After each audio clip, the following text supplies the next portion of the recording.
Powerful Moves, written by T.V. Padma.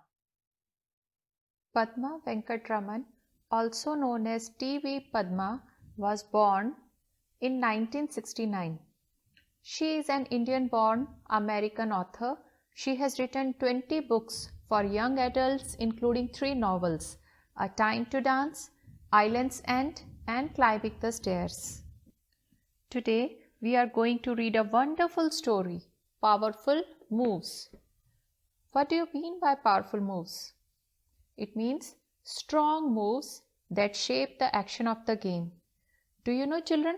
Vishwanathan Anand was the first Indian to become a chess grandmaster. Today's story is also based on chess. So, let's get started.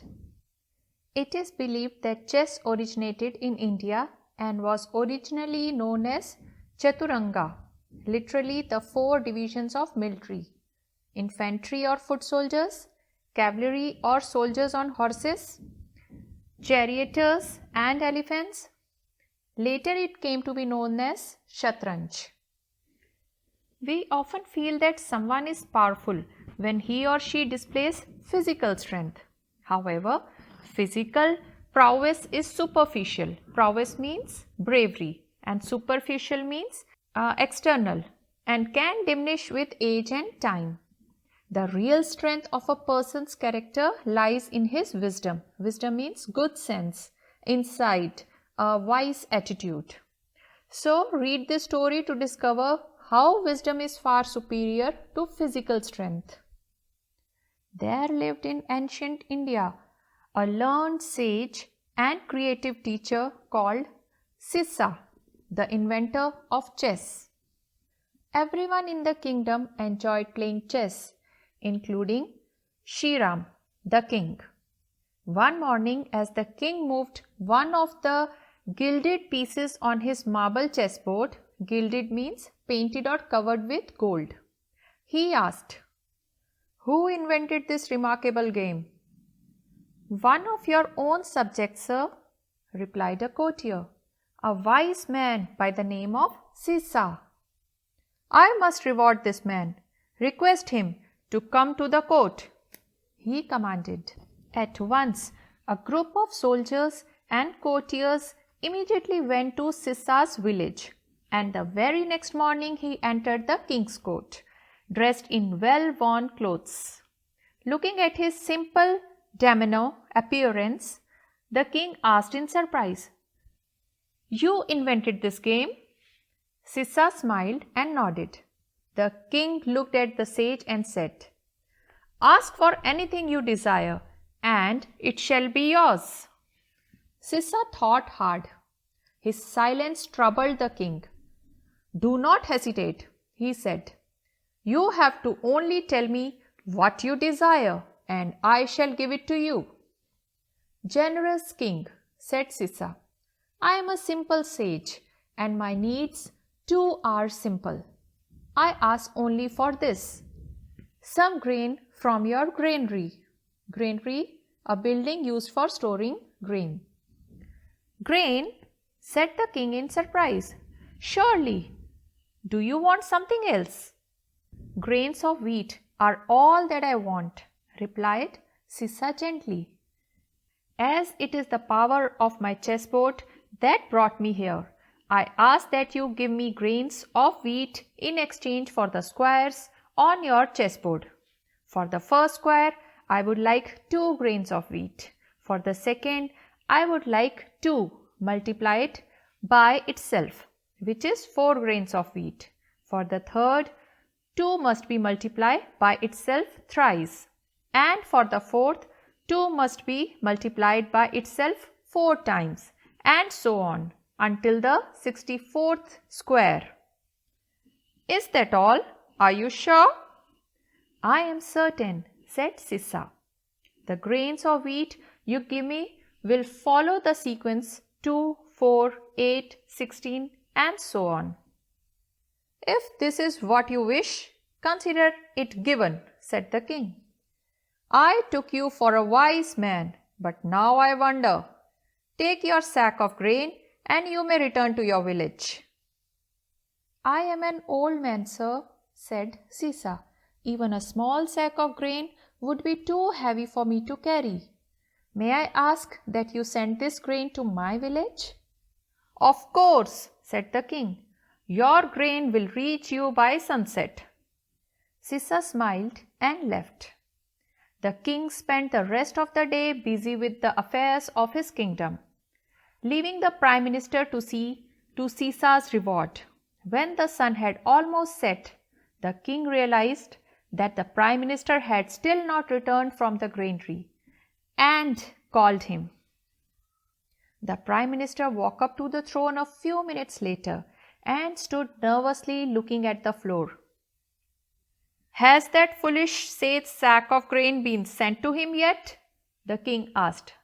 The prime minister shook his head slowly, refusing to meet the king's eye. Why? Asked the king, exasperated, means irritated, annoyed. We are still counting the grains, Your Highness. Still counting the grains? Angrily, the king getting angrier. What do you mean? If I don't send the sack, I will be breaking my word for the first time. The prime minister, raising his eyes at last, said, It is the sage's cleverness that may force you to reconsider your decision.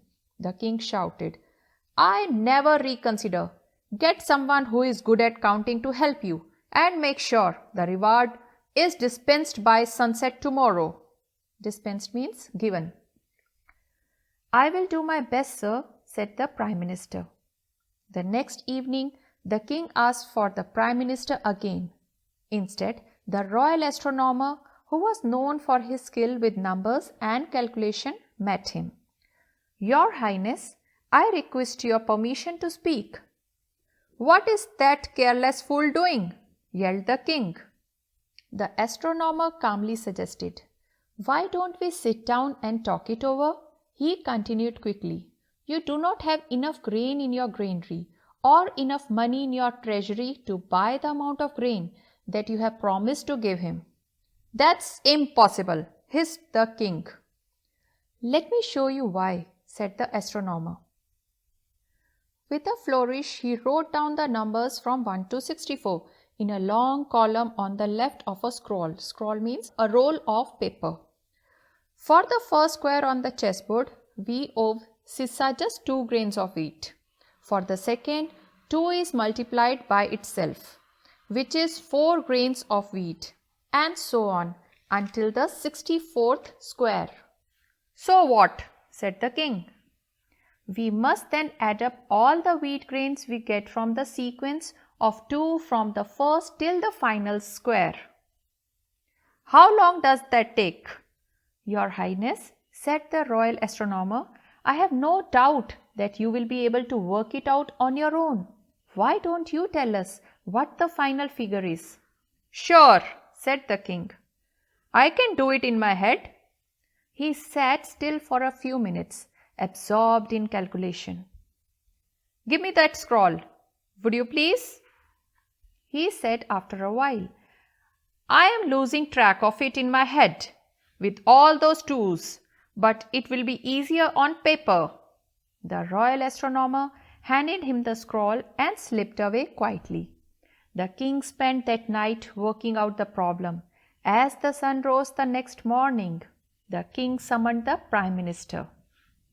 The prime minister walked in, looking like a man who had not slept in a while. I spent the night working it out myself, said the king. I know now why you were unable to fulfill my foolish promise.